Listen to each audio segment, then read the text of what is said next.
My name is Melissa. I'm 26 years old and preparing for my homecoming birth. If there's a grandchild, that kind of daughter-in-law can be discarded. While packing, I overheard my mother-in-law bad-mouthing me to my husband. She's inconsiderate, not cute, doesn't bring in money, has no redeeming features. You don't need someone like that anymore. She's so annoying. That's what I wanted to say back to her, but I'm heavily pregnant. Considering my notoriously harsh mother-in-law, if I lashed out, I'd probably get an even worse response. Ignoring the negativity for the sake of prenatal care, I decided it's best to quickly switch gears and enjoy my time. I convinced myself of this and diligently got back to packing. Mama will do her best, so come out healthy, okay? I was excited to meet my adorable baby soon, so during my homecoming period, I energetically took walks and spoke to my belly every day. During this homecoming period, I could spend my time in a very relaxed mood. My mother-in-law, who comes without notice, overstays her welcome, criticizes the food, complains about the nursery I've prepared for the baby, just keeps complaining about anything and everything. Eventually, the long-awaited baby was born safely, and raising her in my cheerful childhood home, even though it was busy, was a lot of fun. Well, I'll be back next weekend. I reported this to my husband over the phone, but I honestly wanted to stay at home a bit longer. But I can't be spoiled forever, and I'm worried about our own home. Since my husband is not interested in housework, I wondered if the house might be a mess. This is going to be your home, Lisa. We need to get back and make it a comfortable environment. As she filled her belly and slept peacefully in my arms, I smiled back at my child. I'm back! Brian?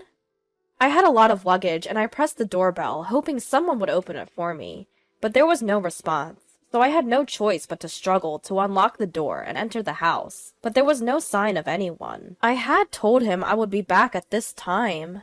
As I headed to the living room with that thought, I was frozen in shock by the sight that greeted me. What is this? The room was so cluttered there was no place to step. It's not just a mess because no one has cleaned. At a glance, it seems intentionally made messy, rather like things had been flung around randomly. Could it be a burglary? Scared, I rushed out of the house. Hello? Is this the police? I just came back from my homecoming birth and my house is a mess.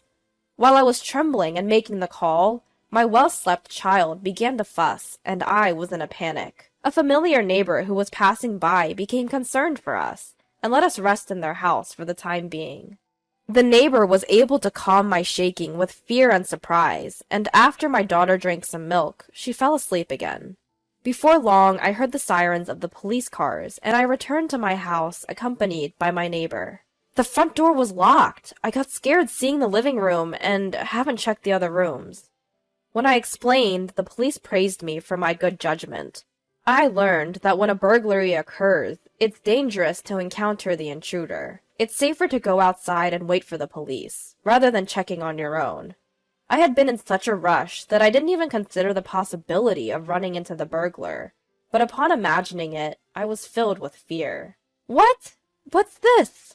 Why? The police? The shrill voice echoed when I had just finished explaining the situation.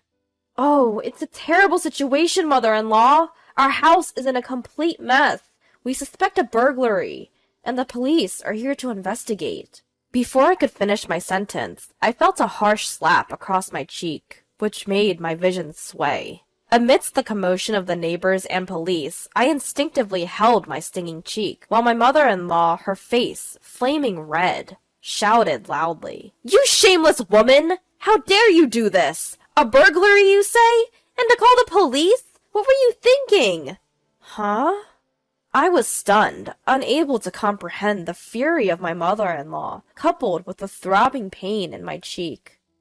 A neighbor stepped in to mediate, telling her that calling the police is not something to be ashamed of, and that investigating is the police's job. But she wouldn't listen. Really, you're so irresponsible. You might be home for childbirth or whatever, but you left my dear Brian alone and went back to your parents' house. You're nothing more than useless if you're not home doing housework. And what's more, the moment you return, you create a police commotion? You're indeed an outstanding wife. Despite everyone around explaining that it wasn't my fault, she wouldn't listen. I was trying to get my head around it when a thought struck me. Even though we may have been burgled, you're not concerned about any losses? And besides, it's the first time you're seeing your grandchild, yet you don't seem interested. Why? Everyone around me nodded in agreement with my words. That's because... It's not time for that! How dare you blame me without even apologizing? My mother-in-law ignored my question completely, insisting on her point. Mom, what's going on? Brian, my husband, cut into the argument, seemingly relaxed. Brian! You see, listen to this. It's terrible! The appearance of her beloved son put a gleeful expression on my mother-in-law's face. Melissa seems to have called the police. Huh? Why? She's been saying there's been a burglary. There's no way that could be true. Brian, please tell her not to behave so absurdly. Is that so? Hey, Melissa, maybe you understood about the burglary? It's causing a nuisance to the neighbors, you know. The police are also busy, so let's send them home soon. What? I was staggered, but for a different reason this time. Not only my hostile mother-in-law, but also my husband Brian. I couldn't believe he'd say such a thing. Wait, Brian, our house is in a mess. The police are still investigating. We don't know if it was a burglary yet, but the state of the house is weird. We're about to check if anything is missing and file a report. No way! That's out of the question. Brian cut me off with a loud voice. But why? The conversation was not making any sense. I was at a loss, and tears started to well up in my eyes. I came back here, and there was no one, and the room was a mess. I didn't know what happened, and I was scared. I couldn't hold back my sobs. A neighbor was comforting me, and their warmth made me cry even more. Yet both my mother-in-law and husband in front of me seemed annoyed, and simply stared at me. Why won't you understand? My heartache seemed to have reached my daughter, who was asleep, as she started crying too. This only irritated my mother-in-law and husband even more. With the kindness of the neighbors and the concerned look of the police, I ended up staying over at a neighbor's house that night. Stolen things? I don't know. Melissa's just making a fuss. Let's go inside. Yeah, Melissa, cool your head off. My mother-in-law and husband seemed not to care about the mess and quickly went inside after the police finished their investigation. I didn't think he was that kind of person. Standing in front of the closed door, I remembered my husband's words. My mom still thinks I'm a kid, and it's super annoying. I generally go along with her just to avoid conflict, but it's really a bother. Even though he used to say such things. However, I couldn't just stand there forever. After apologizing over and over, I ended up spending the night at my neighbor's house. Mom has to be strong. I'll do my best. To my daughter, who was finally falling asleep despite being fussy, I said this. The next day, when I headed home, my mother-in-law and husband were there. Mother-in-law, did you actually sleep here? Even with everything in such a state. The living room was somewhat cleared for them to sit, but it looked no different from the day before. I had checked the other rooms with the police, and it seemed as if stuff had been dumped out of the storage in all of them. The sight was the same everywhere. Despite constantly complaining about my cleaning, my mother-in-law had actually stayed in the house in that state. And she hadn't started cleaning or anything. She just sat there, looking grumpy. What do you mean, did you actually? I felt sorry for Brian, who was left by his wife, so I couldn't go home. Her words got to me, and I retorted, It's not that I left, it's that you didn't listen to what I was saying. What? What a way to talk! My mother-in-law's face quickly turned into one of anger. Brian cut in from the side. Also, stop making a fuss about a burglary. Has your head cooled off? He said it in a way that was annoying, and I felt something snap inside of me. That's right. It's not like we were burgled, right? I was surprised at how low my voice sounded, but Brian didn't respond to my angry tone. He just smirked a bit. Yeah, finally understood? That's right, you were overreacting about the burglary. Anyway, start cleaning.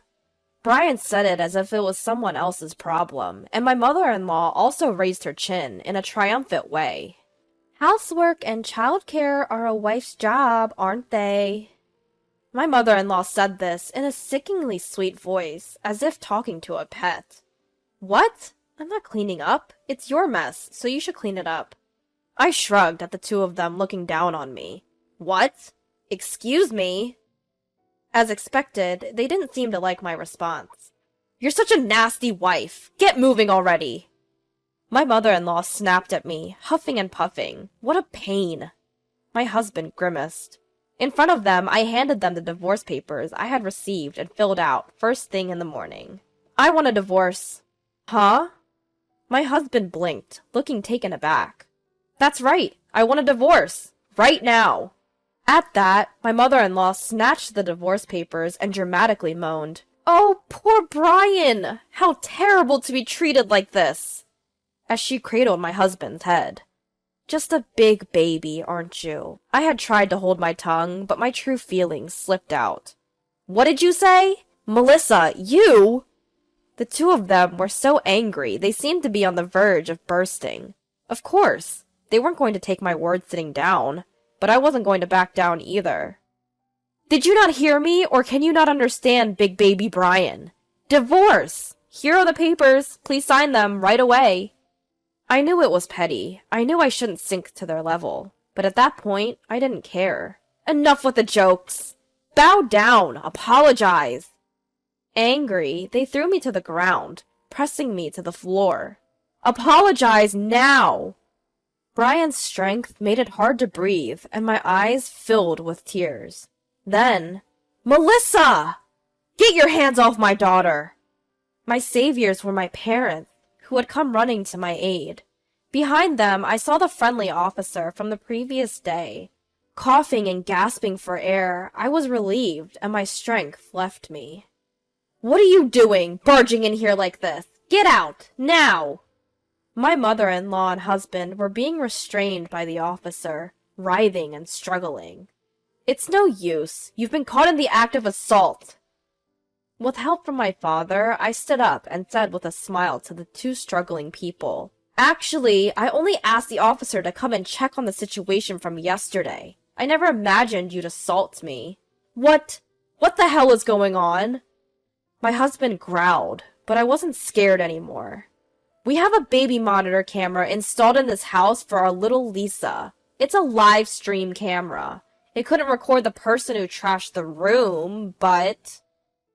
As I said that, both of them visibly relaxed. Huh? So what? It's a live camera, I told you. Right now, the kind neighbor who helped us yesterday is watching over this room. They listened to your conversation yesterday, along with a lot of people at the police station. My parents were watching too. Yes, after my mother-in-law and husband disappeared behind the door yesterday, I started checking the baby monitor camera. The police suspected that this whole break-in thing seemed fishy, perhaps even staged. Not just my mother-in-law, but my husband too might be involved, they said. Unfortunately, they hit the nail on the head. Before I got home, you two messed up the room on purpose, then came back pretending to be surprised, trying to blame me. You were planning to get an apology payment from my parents by saying they couldn't stand a daughter-in-law who would do something so unbelievable. You guys didn't need a daughter-in-law because the baby wasn't a boy. You wanted to kick out an unnecessary daughter-in-law and get a new one, right? What on earth is an affair approved by the mother-in-law?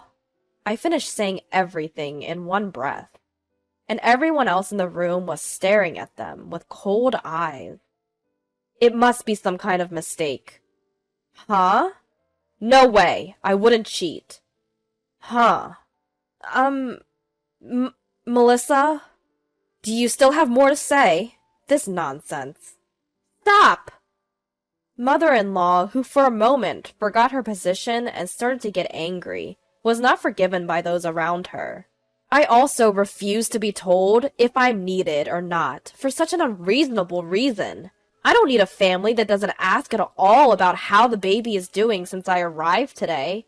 It's not normal for a neighbor who's looking after her to be more loving to my daughter. I'm going back to my parents' house. Of course, I'll divorce, and I won't give up custody. As a result, it worked out just as you wanted. No, wait a minute. Police station? I don't want to go. Let go! I don't want to! Both of them made a fuss as they were taken away by the police. After that, my mother-in-law and husband became infamous in the neighborhood. Of course, it's a bad reputation. They tried to improve it by giving me a divorce settlement, but no good rumors spread at all. Well, of course, no matter how loudly they say, "We paid it!" no one would believe it. I went back to my parents' house, and I'm raising my daughter with them. I found a job through an acquaintance's introduction. Honestly, I'm not without worries, and it's hard. But when I look at my daughter's face, I feel like I can do my best. I'll work hard to raise Lisa straight, so she doesn't resemble her father.